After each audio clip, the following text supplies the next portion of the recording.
After a month in Malaysia, what are my thoughts? Do I like it? Do I give it a thumbs up, thumbs down? I'll tell you in this video. First of all, Malaysia is really hot. Sorry, I'm sweaty. It's impossible. You can take a shower every hour and you'll still be sweaty, no matter where you are in Malaysia. There are parts that I think are hotter than others, like Ipoh may have been the hottest of all the places I went. I'm now in Kuala Lumpur in the midst of the Eco Park. So Kuala Lumpur, let's start there. Very interesting city. When I first came to Malaysia, I'll be honest, I spent a week here and I thought, wow, there's a lot of streets with buildings that look kind of old, like they're falling apart. The streets look kind of dangerous to me because I'm thinking with my American mindset, the solo traveler going to other countries where streets like that might be dangerous. Well, it turns out it's perfectly fine. A lot of buildings in Malaysia are deemed heritage sites and they are older, and it's perfectly safe.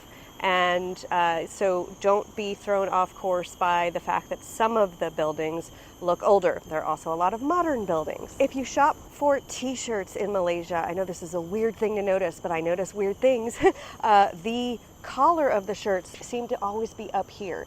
Now, I did notice, I did go on a food tour and I wore a dress because I thought, oh, it'll be so much cooler in the dress. It was lower cut than this. And everyone was staring at me. And so my tour guide suggested I buy a wrap, which I did, because I guess shirts here are usually higher in dresses as well. So if you are buying a souvenir shirt, though, I don't like my t-shirt collars to be up here. So you'll find a lot of those. Apparently, Malaysians don't like vegetables that much. They don't like eating them that much. So when you order all this amazing food, it usually comes with very little vegetables. You can order vegetables on the side, but if you don't, expect your dish to be devoid of too many vegetables.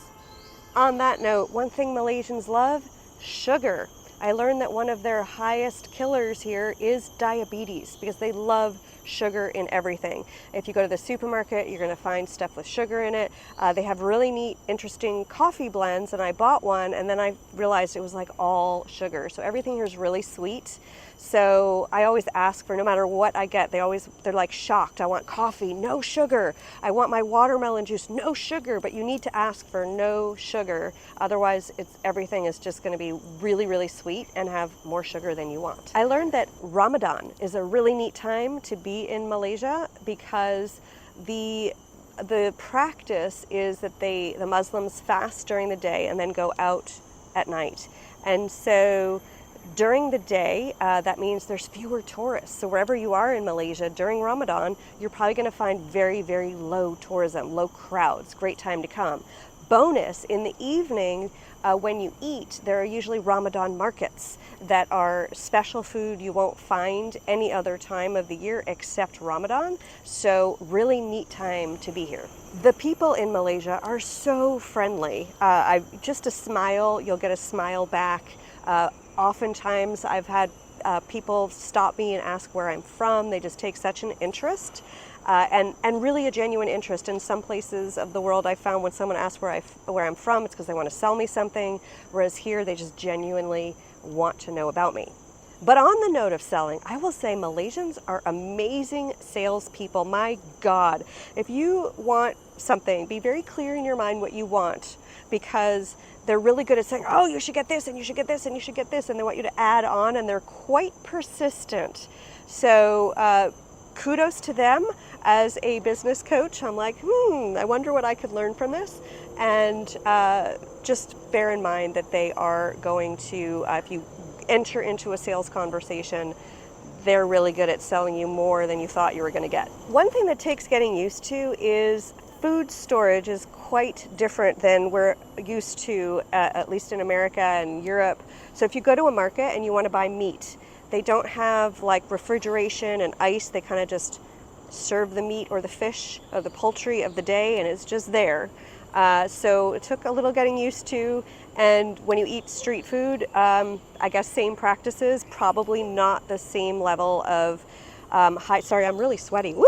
Anyway, it's not the same level of hygiene that we are necessarily used to back in America, but eventually I found that if I just normalize it all, it's normal here, it's how people eat, it's all fine, you'll be good, you just get used to it.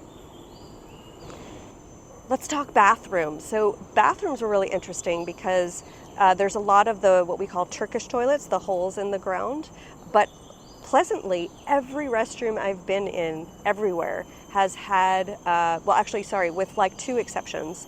Sometimes when there's one bathroom in a place, it is the hole in the ground. But otherwise, if there's more than one bathroom stall, you're going to find a Western toilet option as well as the lower option, the hole in the ground. Now, the thing is, the floor is going to be wet because I guess here they don't really use tissue paper.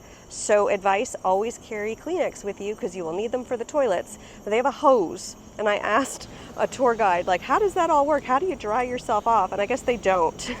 Sometimes they use the hose. They actually bring their own Kleenex and use that to dry themselves. But the floor should be wet just because of the hose water, not because someone's peed all over the floor. But if you're wearing long pants, it's not so pleasant to have your bottom of your pants legs dunked into the water on the floor and walk around with that. Just saying. Interestingly, there are not a lot of homeless people in Malaysia. I learned that from what I was told, the government takes care of people. There are shelters for them. I think also the socioeconomic structure is probably different than we're used to. So people are taken care of rather than left on the street. Some people that are there, I guess they are taken to the shelters and they go back out because they want to be on the street and beg, is what I was told. But it's quite interesting that a country has managed to have so few homeless people. Malaysia was put on the map pretty much because of the tin mining. And so what you'll find everywhere is really diverse, Kuala Lumpur especially, but around Malaysia, you've got Chinese, Malay, and Indians, and all living together. Now, I've had bits of conversations with people, and there are, of course, underlying issues, but on the surface, everyone gets along. This is not a place, I haven't seen one person get angry and get out of control like I've seen in other parts of the world. People are just calm, they're nice, so it's a really refreshing place to be and a refreshing experience.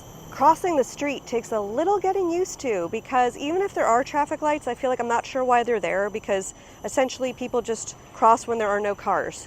And even if there are those yellow crosswalks, the cars don't even slow down or stop. So you have to walk out, you have to put your hand out and make it clear you're crossing, please stop, and be careful when you cross streets. I will just say that. It's a skill you need to learn. I feel like as a New Yorker and jaywalking, that skill comes in really handy in Malaysia.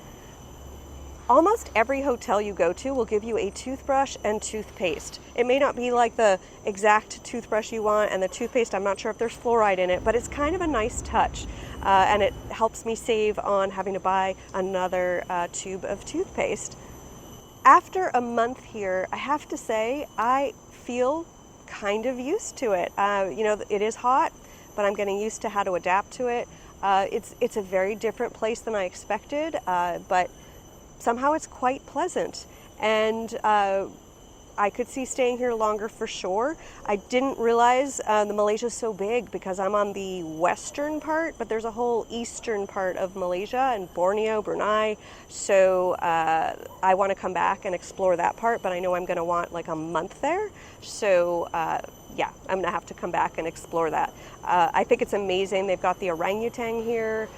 They've got so many interesting cuisines because, well, I talked about that cultural diversity of Malay, Chinese, Indian, and then I learned about the Hakka in Ipoh, so you've got that cuisine, so there's just so much to try. I feel like it's almost overwhelming how much there is to try, and you have varying degrees of English spoken at restaurants and cafes, so trying to get what you want isn't always easy. I do recommend taking a free walking tour, try to get to know a couple of locals, and have them tell you like where to eat and what to try, because that is really, really helpful. So overall, my thoughts on Malaysia are double thumbs up. I really liked it. I would definitely come back. I love how by the way, the prices here, oh my gosh, you will have weird sticker shock. Breakfast, lunch, dinner, you can get for about $2 to $5 on average, pretty easily. But then when I go and I see a meal is like 30 ringgit, I'm like, oh my God, that's so expensive, because it's usually like 10 ringgit. But 30 ringgit is something like $6 or $7 US. So I'm like, oh yeah, that's not so expensive. But then if I need to buy I needed to buy some clothes and I saw something that was like 70 ringgit, that was like, oh my God, that's crazy. Of course, that's probably about $16. But I opted to buy things that were like 10 ringgit. So, you spend $2 on the clothes. So it's quite great how you can survive here for very little, but also you can find, like, tourism, by the way, is very expensive. Here's a tip. If you want to take any tours, try the app called Klook, Klook. It was on average less expensive than Viator, TripAdvisor, all the common ones that we Westerners might know, because some of these tours were $100 US and up. And in such an inexpensive country, I found that too much to pay, also outside my budget. So look around for those deals. As a solo traveler, I did find a good deal of the time that tours wanted 2 or more people, so I wasn't even able to go on some of the tours I wanted because I was solo. But if you meet some people up, maybe the 3 of you, 4 of you, 5 of you want to go on the same tour, then you can look into booking one together, and it will possibly do a private tour and it's cheaper, or you can book yourself all onto one of the shared group tours and actually make it on and not have to pay, because that's the other thing. Some of these tours will let you come as a solo traveler, but you pay for 2 even though you're 1. So something to pay attention to. So again, highly recommend coming to Malaysia. Definitely explore it. There is a bit of a tourist path. I think people often come up from Singapore, they go to Malacca, then Kuala Lumpur, Penang, the Langkawi Islands, and Koh Lipe. I am happy that I also went to the Cameron Highlands, and I went to Ipoh. Ipoh was really a surprise. I thought my first day there, I'm like, what am I doing here? There's nothing to do here. And then all of a sudden I discovered this whole world of things to do in Ipoh. So I definitely go there. Taiping, which is close to Ipoh, is a place I would definitely stay. I only went for the day. Looked like the hotels were a lot cheaper there, probably cheaper than a lot of the places I saw in Malaysia. And it's beautiful, green, just a neat place. So I would highly recommend staying there. Hope this video was helpful if you're thinking of coming to Malaysia. Definitely, I recommend it. Hopefully my tips come in handy. Take a look at the links below in the description. Check out my other videos about my time in Malaysia. And feel free to drop a note. If you have any questions, drop them in the comments. I'm happy to answer. Next stop, South Korea. See you there.